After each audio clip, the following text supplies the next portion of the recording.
नमस्कार मित्रांनो, श्री स्वामी समर्थ.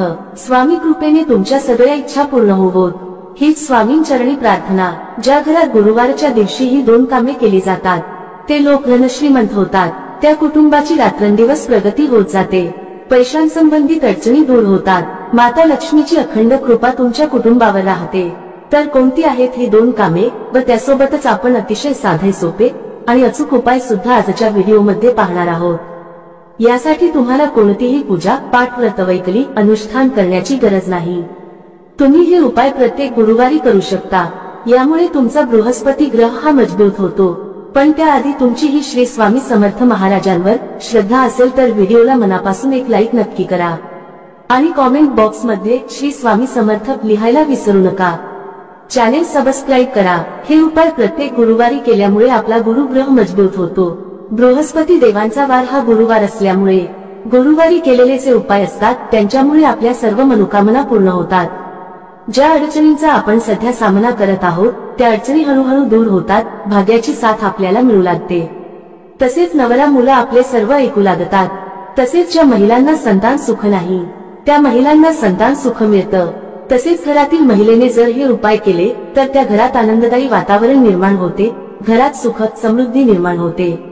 एक यातील पहिला उपाय म्हणजे यासाठी तुम्हाला एक वाटीभर तांदूळ घ्यायचे आहेत आणि या वाटीभर तांदूळामध्ये तुम्हाला थोडेसे पाणी आणि थोडीशी हळद टाकून हे तांदूळ पिवळे करून घ्यायचे आहेत.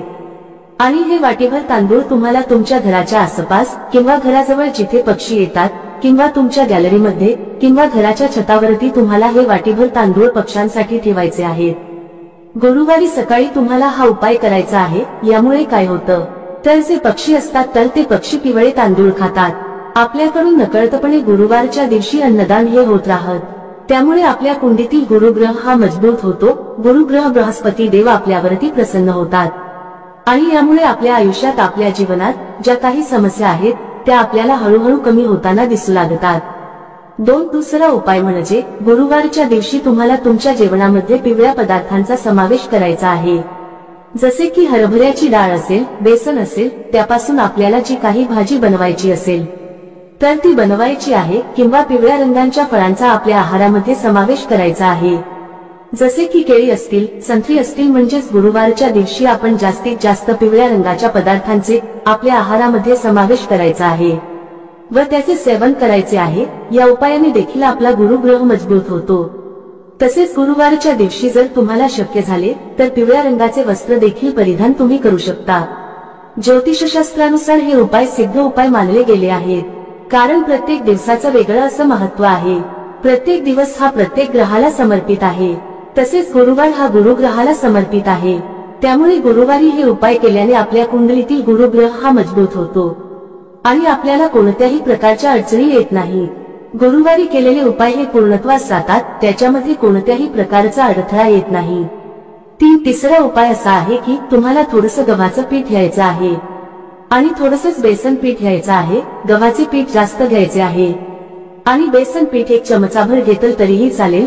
त्याच्यामध्ये थोडीशी हळद मिक्स करून याचे पीठ तुम्हाला मळून घ्यायचे आहे आणि याचा एक गोळा बनवून घ्यायचा आहे आणि त्याच्यामध्ये तुम्हाला थोडासा गूळ आणि हरभऱ्याची डाळीचे मिश्रण म्हणजे आपण जशी पुरणपोळी बनवतो त्या पद्धतीने तुम्हाला हा गोळा बनवायचा आहे आणि हा गोळा तुम्हाला गायला खाऊ घालायचा आहे. यामुळे आपल्याला गोमातेचा आशीर्वाद मिळतो. तुम्हाला तर माहितीच आहे की गोमातेच्या शरीरात 33 कोटी देवांचा वास असतो. त्यामुळे गुरुवारी जर तुम्ही असे पीठ गायला खाऊ घातले तर त्याचे खूपच असे पुण्यफळ आपल्याला प्राप्त होते. हळूहळू आपली प्रगती होत जाते आणि हे आपल्या लक्षात सुद्धा येत नाही की आपल्या आता चांगले बदल घडू लागले आहेत. तसेच ज्यांचा विवाह होण्यास अडथळा निर्माण होत आहे त्यांचा या उपायाने लवकरात लवकर विवाह होण्यास मदत होईल. विवाह योग लवकर जुळून येईल. चौथा उपाय असा आहे की गुरुवारच्या दिवशी तुम्हाला आंघोळीच्या पाण्यामध्ये चिमूटभर हळद टाकायची आहे आणि या पाण्याने तुम्हाला आंघोळ करायची आहे. तसेच घरातील ज्या ज्येष्ठ व्यक्ती आहेत किंवा तुम्ही ज्यांना गुरु मानता त्यांना तुम्हाला गुरुवारच्या दिवशी आवर्जून नमस्कार करायचा आहे. त्यांचे आशीर्वाद तुम्हाला घ्यायचे आहेत. यामुळे तुमच्या कुंडलीतील गुरुग्रह मजबूत होतो. तसेच घरातील महिलेने गुरुवारच्या दिवशी आपले केस कधीही धुवू नयेत. गुरुवारच्या दिवशी केस धुतल्याने आपला गुरुग्रह हा कमकुवत होतो. त्यामुळे गुरुवारच्या दिवशी केस कधीही धुवू नयेत. जर तुम्हाला खरोखरच गुरुवारच्या दिवशी केस धुणे आवश्यक असेल तर तुम्ही आंघोळीच्या पाण्यामध्ये थोडेसे कच्चे दूध टाकून आपले केस धुवू शकता। पाचवा उपाय असा आहे की गुरुवारच्या दिवशी तुम्हाला एका तांब्याच्या कलशामध्ये पाणी घेऊन त्यामध्ये तुम्हाला थोडेसे कच्चे दूध मिक्स करून तसेच त्यामध्ये थोडीशी चिमूटभर हळद देखील टाकायची आहे आणि हे पाणी तुम्हाला तुळशीला अर्पण करायचे आहे। यामुळे भगवान विष्णू आणि माता लक्ष्मी तुमच्यावरती प्रसन्न होतील आणि भगवान विष्णू आणि माता लक्ष्मीचा आशीर्वाद तुमच्यावरती कायम राहील।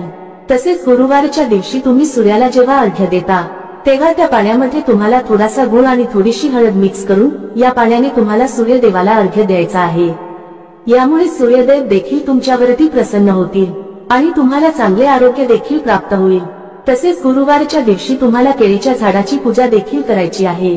जर तुमच्या घरामध्ये किंवा घराच्या आसपास केळीचे झाड असेल तर गुरुवारच्या दिवशी तुम्हाला केळीच्या झाडाची पूजा नक्की करायची आहे, कारण केळीच्या झाडांमध्ये भगवान विष्णूंचा वास असतो आणि जिथे भगवान विष्णू असतात तिथे माता लक्ष्मी असतेच। तसेच गुरुवारच्या दिवशी तुम्हाला केळीच्या झाडाला थोडी हळद मिक्स करून असे पाणी अर्पण करायचे आहे। यामुळे सुद्धा भगवान विष्णू आणि माता लक्ष्मी प्रसन्न होतात आणि त्यांचा आशीर्वाद आपल्यावरती कायम राहतो। घरात सुखद समृद्धी राहते आणि ज्या काही अडचणी असतात त्या अडचणी हळूहळू कमी व्हायला सुरुवात होते। तसेच गुरुवारच्या दिवशी तुम्हाला थोडीशी हळद आणि चंदन मिक्स करून त्याचा टिळा आपल्या कपाळावरती लावायचा आहे। यामुळे सुद्धा भगवान विष्णू प्रसन्न होतात आणि गुरुग्रह हा मजबूत होतो। गुरुवारच्या दिवशी थोड्याशा पाण्यात हळद मिक्स करून हे पाणी तुम्हाला तुमच्या घरामध्ये शिंपडायचे आहे।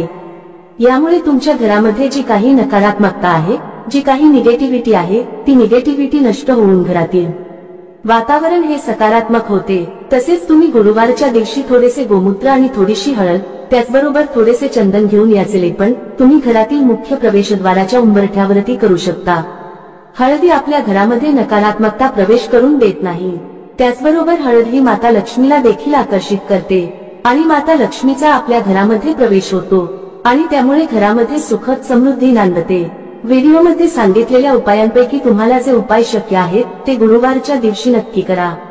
सर्वच उपास केले पाहिजेत असे काही नाही, जे उपाय तुम्हाला शक्य आहेत तो उपाय तुम्ही गुरुवारच्या दिवशी नक्की करा। आणि सर्वात महत्त्वाचं म्हणजे वरील उपायापैकी कोणताही उपाय जरी केला तरी तुम्हाला पुण्यफळाची प्राप्ती होते। तसेच ते सर्व उपाय केल्यामुळे आपल्याला पुण्यफळाची प्राप्ती होते आणि आपल्या सर्व अडचणी हळूहळू दूर होतात। तरीही तुम्हाला सर्वच उपाय करणे शक्य नसेल तर सर्वात अगोदर जो उपाय सांगितलेला आहे, पिवळे तांदूळ घेऊन ते पक्ष्यांना खाऊ घालणे, तर यामुळे मुक्या जीवांना तुम्हाला खाऊ घालण्याचे पुण्य पदरात पडेल आणि तुमच्या घरातील ज्या काही समस्या आहेत, ज्या काही अडचणी आहेत त्या हळूहळू नक्की दूर होतील। घराची प्रगती होईल, घरात समृद्धी येईल, मुलांची प्रगती होईल, आपल्या पतीचे प्रगती होईल। या सेवा महिलांनी केला तर चांगलंच आहे, पण जर पुरुषांनीही केल्या तरी सुद्धा काहीही हरकत नाही। जर तुम्हाला हा माहितीपूर्ण व्हिडिओ उपयुक्त वाटला असेल तर व्हिडिओला एक लाईक नक्की करा आणि कॉमेंट बॉक्स मध्ये श्री स्वामी समर्थ नक्की लिहा। चॅनेल सबस्क्राईब करा। धन्यवाद। श्री स्वामी